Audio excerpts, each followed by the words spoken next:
Hello, everyone. The biggest story covered today by multiple news sources, both in the US and abroad, is the shooting down of Russian drones that had crossed into Poland.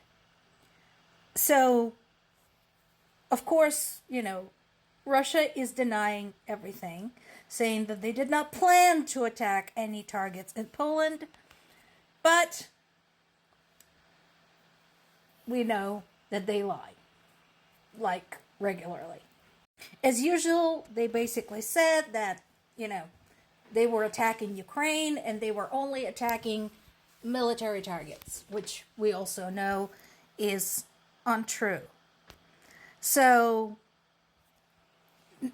Poland, being a NATO member and EU member, brought this up basically with both those political bodies seeking support.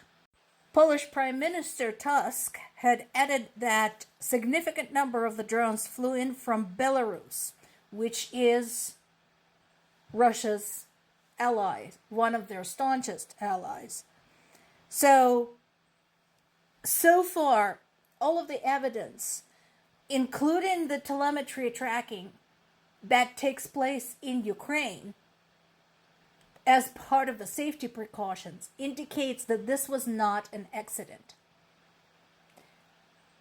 Basically, I told this several times, there are now apps in Ukraine that Ukrainian people can download. My dad has them, my stepmom has them. So it's a thing where they get notifications and warnings when something is flying, when there's something in the Ukrainian airspace, right?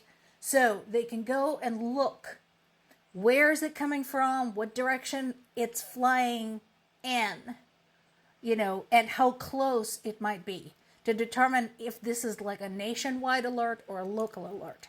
So these drones that ended up in Poland were basically tracked all across Ukraine from the moment they were launched, because that technology already exists. So there's absolutely no doubt that this was not just a stray one, especially since there were several. So because property was damaged on Polish territory, and there is evidence of it, and because Poland's airspace has been violated, and this wasn't the first time. This is one of many instances during which Polish, Finnish, Baltic, and Romanian airspace has been violated over the course of this war. Article 4 has been invoked. So what is Article 4? We all know Article 5. That's not it. Article 4 allows any member of NATO to request a formal consultation with other members when they believe their territorial integrity, political independence, or security is threatened. So what this means is that Poland can demand a discussion with other NATO members saying, you know what, guys? I don't feel safe anymore. Do something. Now, Matthew Whitaker, the U.S. ambassador to NATO, said that they stand by our NATO allies in the face of these violations. However, it's not coming across very sincere because of the current situation in the U.S. and Donald Trump's relationship with Putin. Once again,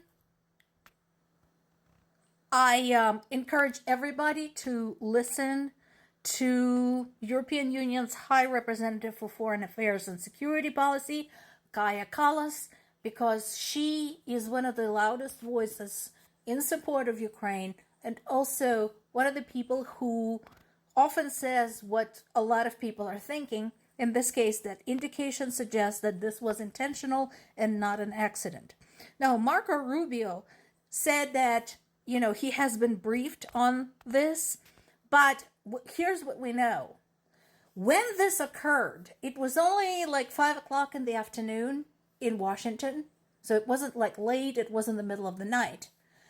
When an attack takes place on one of NATO allies of the US, this is a good time to grab everybody and go to the Situation Room. So the president, the vice president, secretary of defense, secretary of state, at the minimum, should all be in the Situation Room discussing what to do next, how to react, and so on. This has not occurred. While Trump continues lobbying EU for 100% tariffs on China and India, he is leaving out his friends.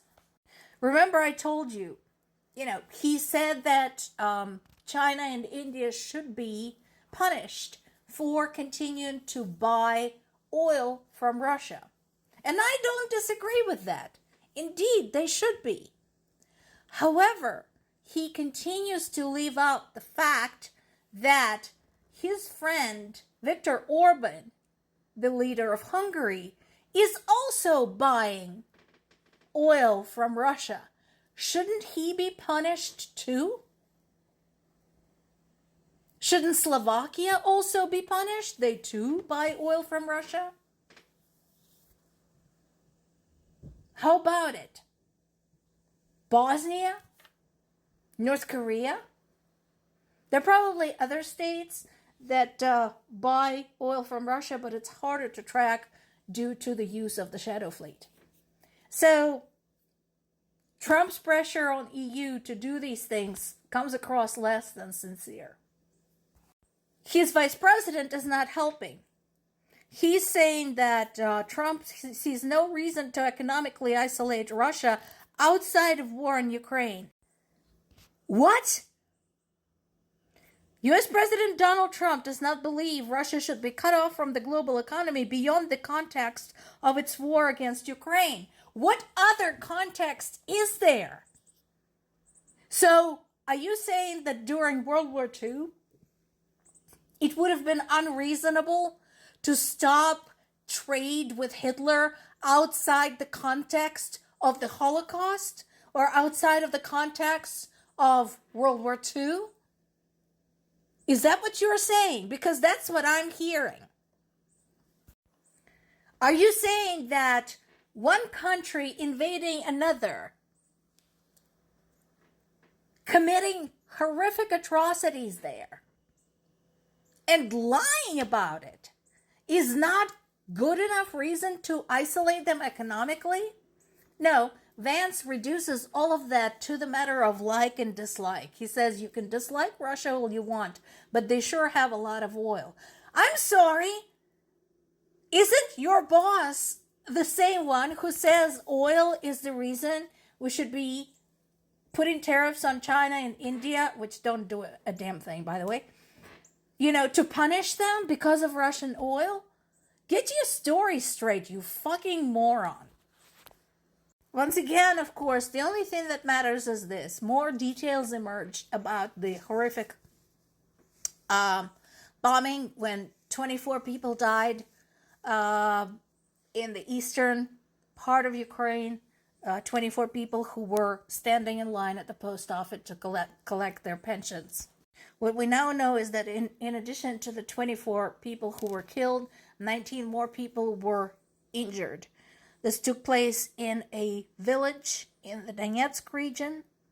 And again, these people had no place to go. And yeah, anyone who has ever been to any government service anywhere ever, folks, if you have been to DMV or a Social Security office, you know this. Sometimes lines are unavoidable. And in this case, we're talking about the state of war. These people were not military. This post office was not a military target. Why were they killed? Russia, in targeting countries outside Ukraine, is towing the line to see what it can get away with, because it has gotten away with murdering Ukrainian civilians to this point. More to come.